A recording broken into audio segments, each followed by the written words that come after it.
e com alguns banqueiros. Eu posso dizer para vocês que eu fiz uma pergunta muito clara. Bom, nós estamos começando o nosso boom. O que vocês fizeram de errado? Por nós demos crédito baseado só na hipoteca, não verificamos a capacidade de pagamento desse cliente, não verificamos uma série de outras seguranças, e, no final, a gente terminou a nossa hipoteca, a nossa garantia, ela se desvalorizou, tempo esgotado, e a gente... Mas eu quero registrar essa coisa. Não vamos confundir fazer direito, fazer com responsabilidade, originar direito, ter processo. Quem tem que ter claro, quem pode, com a ajuda do governo, ter financiamento, terá financiamento. Quem não pode, tem política pública. Isso o Minha Casa Minha Vida está colocando muito claramente. Tanto que, por isso, que é até 3 salários mínimos. Né? Porque a gente precisa...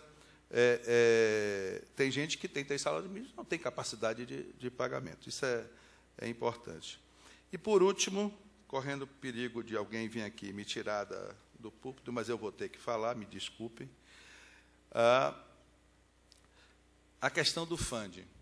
Se a gente tem 2,7% do PIB de crédito imobiliário e desejamos chegar a 10% ou 13% daqui a 2015, nós estamos falando em crescer cerca de 41%, mais de 41%, os nossos recursos anuais, certo? Até 2015. Isso foi a conta por cima que foi feita nas discussões internas da Caixa, se trouxe.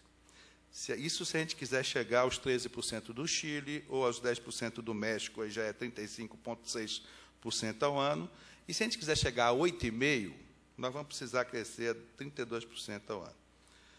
O Fundo de Garantia consegue colocar cerca de 30 bilhões de reais para financiamento até 2020.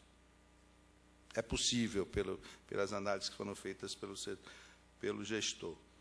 O SBPE, o recurso da poupança, admitindo, o Pereira está aí, admitindo o crescimento de 25% que a BCIP coloca, nós vamos pular de 32, 33 esse ano para 40 o ano que vem.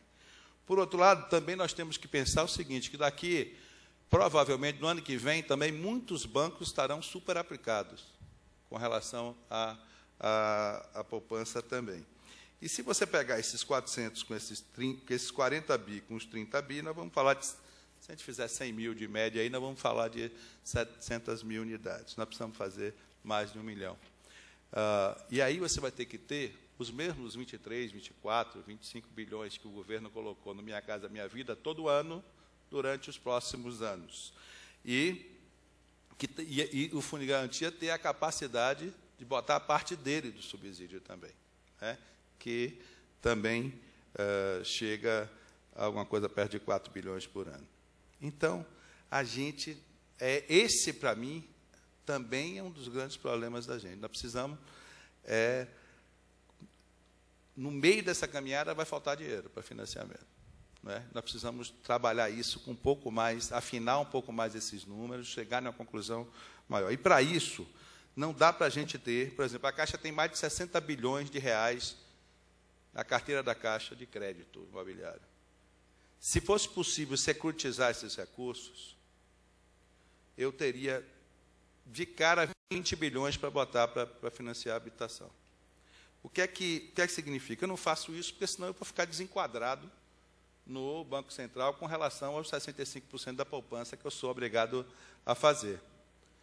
Se a gente conseguisse achar uma equação que você continuasse com a obrigação de pegar esses recursos securitizados e obrigasse ele a voltar para a habitação, tudo bem, não teria problema com relação a isso. Mas que eu não desenquadrasse, portanto, não tivesse as penalidades que o Banco Central coloca com relação ao SBPE, aí, quer dizer, todos que têm carteira poderiam voltar recursos da carteira para financiar e aumentar um pouco esse bolo. Por último, para encerrar mesmo, tem uma questão também que é preciso falar, estou tirando papel aqui até para as pessoas verem que é o último, é o seguinte: a questão dos recursos do OGU que são necessários, e aí passa por recursos do governo do Estado, do município e da União, mas, portanto, otimizar esses recursos que são aplicados, e às vezes são aplicados de maneira pontuais, portanto, mal aplicados, certo? Se a gente verificar que, se você somar um monte de intervenção pontual, pode dar uma intervenção estruturante, né? Em algumas situações a gente tem conseguido, e o próprio Minha Casa Minha Vida tem feito, se casar recursos do governo do Estado, dos municípios, como aqui em São Paulo, por exemplo, a parceria que a gente tem com o CHU e com o governo do Estado. Mas existem recursos aplicados que precisam ser otimizados. Recursos, por exemplo, das emendas da União, dos parlamentares. Os parlamentares precisam fazer uma discussão se eles vão continuar carimbando essa emenda pontualmente em cada lugar que ele tem base, né?